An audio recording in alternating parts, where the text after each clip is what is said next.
At 50 a.m. the knock wasn't loud, but it was final. I opened the door half asleep, and my sister stood there smiling, holding a folder like a weapon. Her first words weren't "good morning." They were, "Pack your things within 48 hours. This house is ours now." The hallway smelled of dust and old paint, the same hallway our mother once scrubbed on her knees. My sister stepped inside without waiting for permission, her heels clicking like a countdown. Behind her, the sky was still dark, too early for lies, too early for mercy. She placed the papers on the dining table, right where our father used to read the newspaper every morning. Her finger tapped the signature line. "Legal," she said calmly. "Very legal." I didn't argue, I didn't raise my voice. Silence has always been my strongest habit. I scanned the documents slowly, letting my hands shake just enough to look weak. Transfer deeds, power of attorney, dates that made no sense except they did. Every move had been planned while I was busy surviving. "You should have answered my calls," she added, pouring herself tea like she owned the air. "You made this easy." Easy, that word echoed louder than the knock. I looked around the house, the cracked wall we fixed together. The room where I slept on the floor so she could have the bed. The kitchen where I skipped meals so she could go to college. She watched my face closely, studying my reaction like a verdict. "You have 48 hours, she said again, softer this time. "Don't make it ugly." I nodded, weak, defeated, exactly what she needed to see. What she didn't notice was my phone recording everything. What she didn't know was that one of those signatures wasn't as clean as she thought. And what she definitely didn't expect was that I wasn't packing to leave. I was packing to remember every detail. Because some houses aren't taken back with force, they're taken back with time. The moment she left, the house felt smaller, like it was holding its breath. Her perfume lingered in the air, expensive and unfamiliar, layered over the smell of damp wood and old memories. I stood alone at the dining table, staring at the papers she dropped so casually, like crumbs after a meal. 48 hours. I folded the documents neatly and placed them back in the folder. Panic would have been expected, tears would have satisfied her. But instead, something colder settled in my chest, steady, quiet, awake. I walked through the house slowly, room by room, touching the walls as if counting scars. The living room window still stuck when you tried to open it. The ceiling fan in the hallway rattled on speed 3. Nothing had changed. Or so she thought. I went into my room and pulled a small metal box from under the bed. Inside were things no one ever asks about once they decide you're the weak. Sibling. Old receipts. Bank letters. A USB drive labeled in my father's handwriting. And a thin notebook, creased, faded, but heavy with intention. Dad had been careful. Sick but careful. I remembered the night he'd called me into the kitchen. His voice low so my sister couldn't hear. "People show their true faces when they think you're dying," he'd said, sliding the notebook toward me. "Promise me you'll read this only if things go wrong." Things had gone wrong.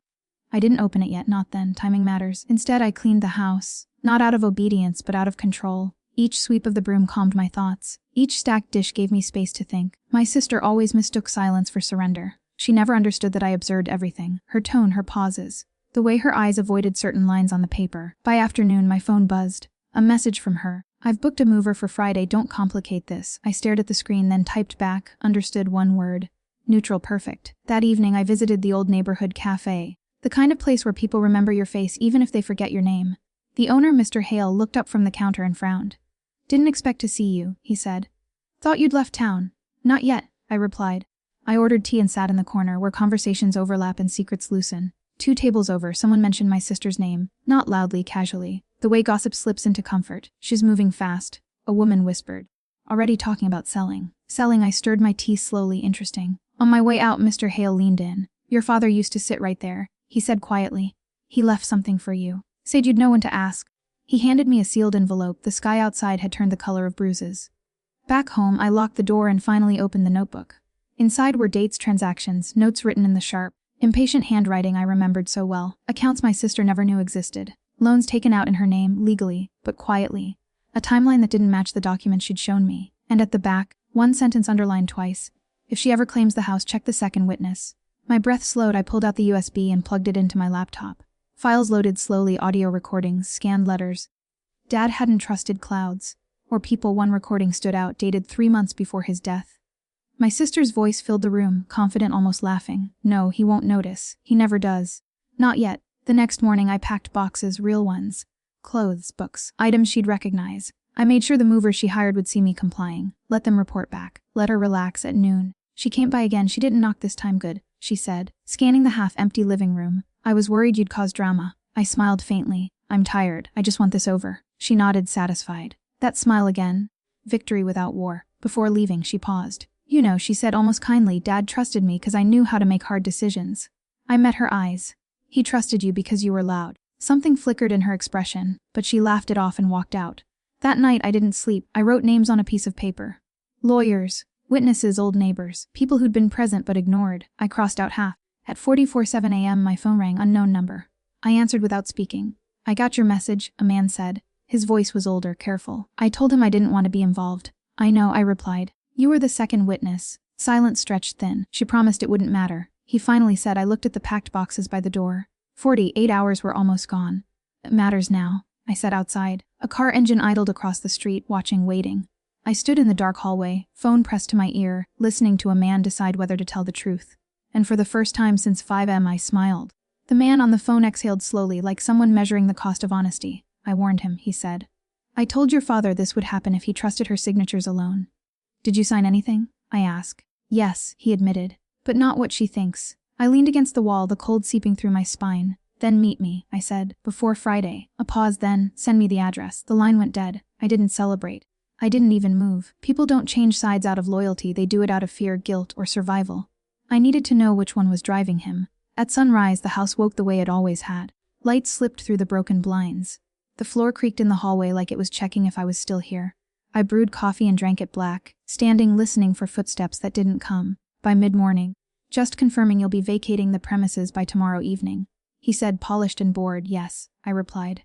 "Everything is packed." "Good," he said. "We appreciate cooperation."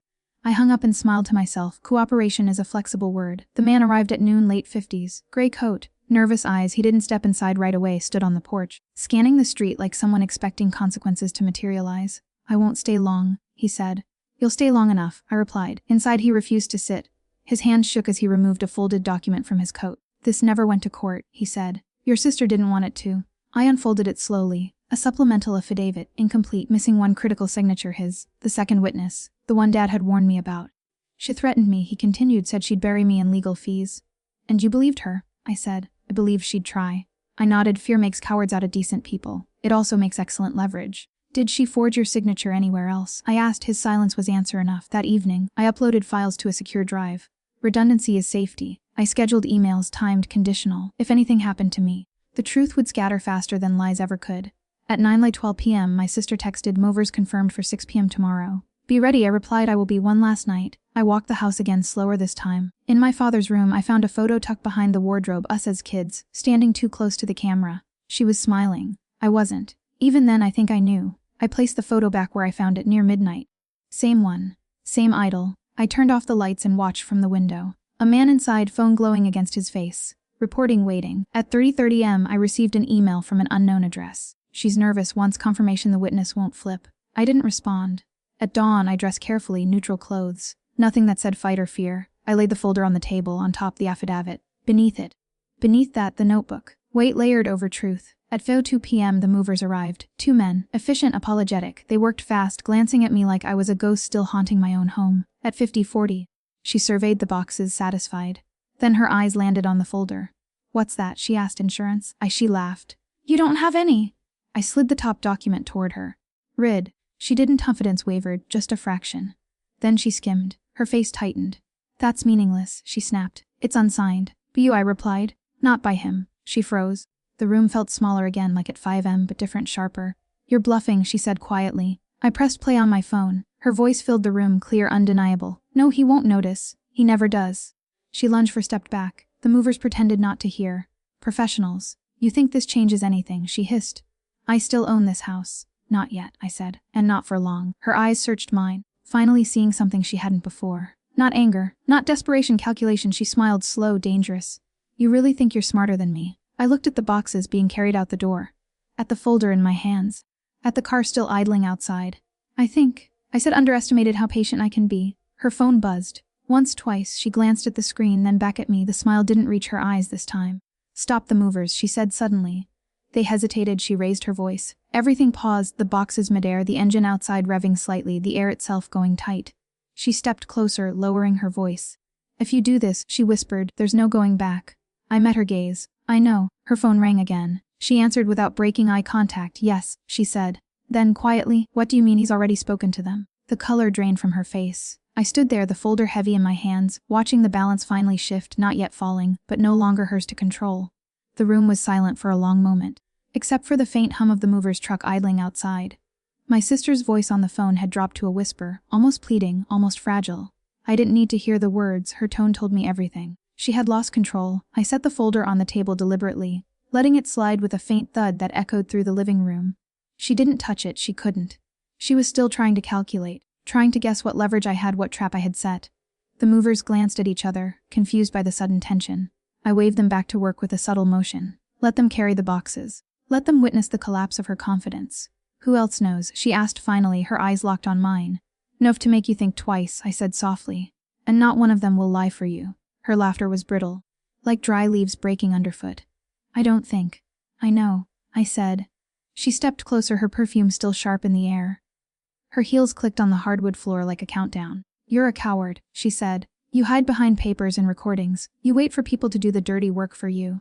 I smiled faintly. I've never hid, I've prepared, there's a difference. Her eyes narrowed. And what happens if I destroy those witnesses? If I silence anyone who talks? I tilted my head. Then you'll discover something your legal knowledge can't fix. You underestimated me. You thought I'd be easy to scare.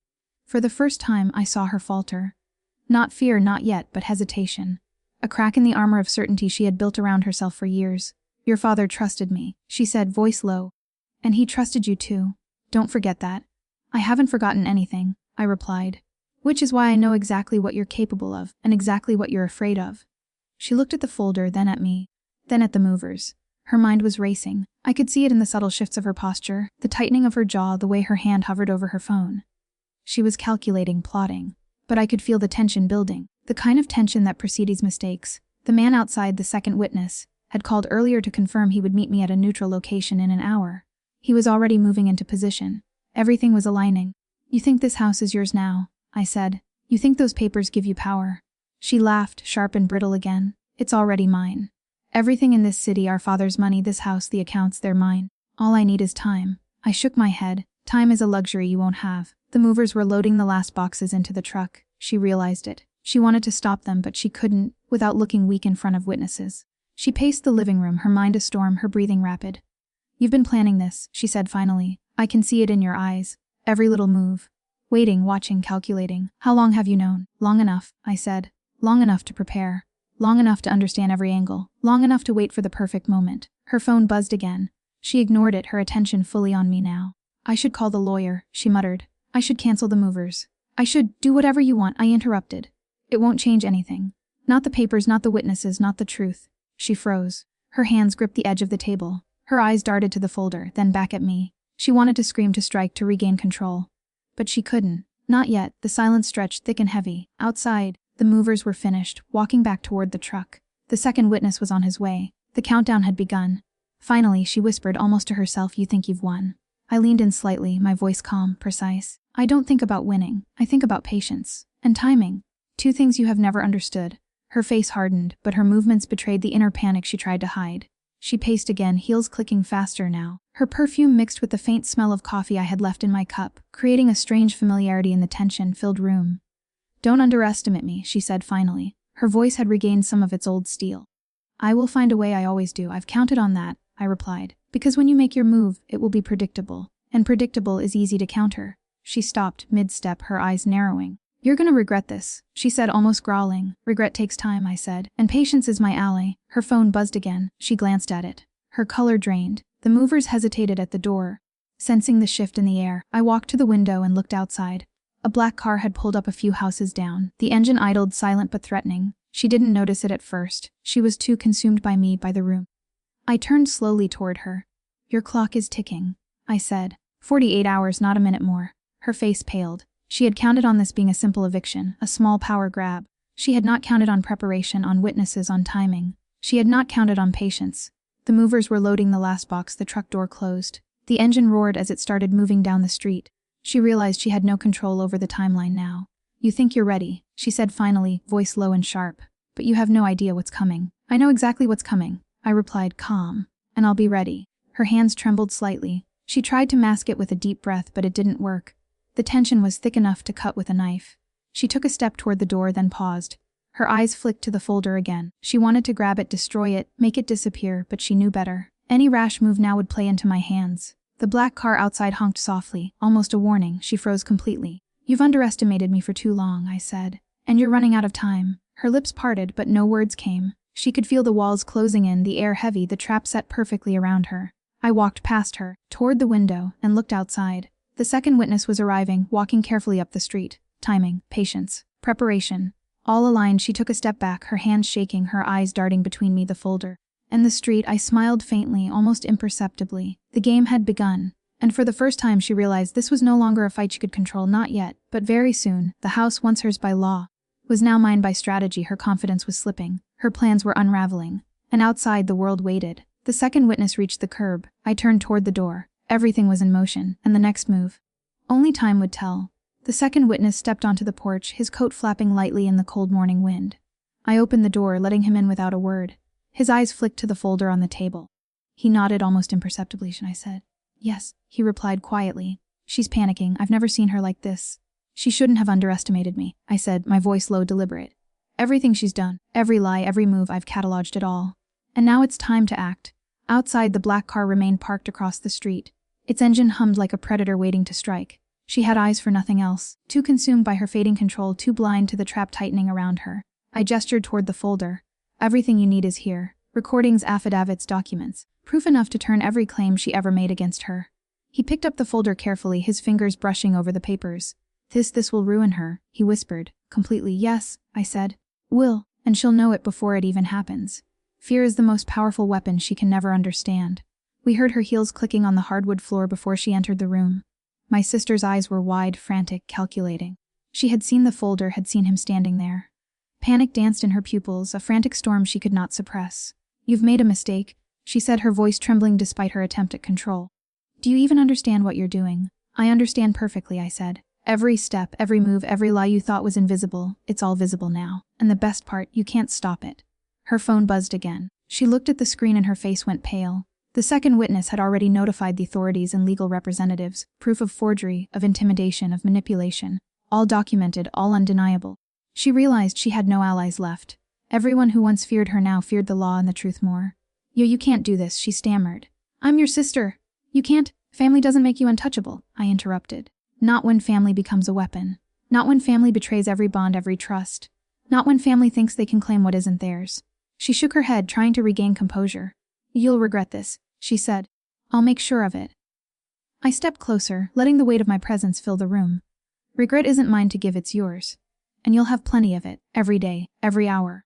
Every second you remember what you thought you could take from me. Her lips trembled. For the first time I saw vulnerability, not weakness, not tears, but fear of the inevitable.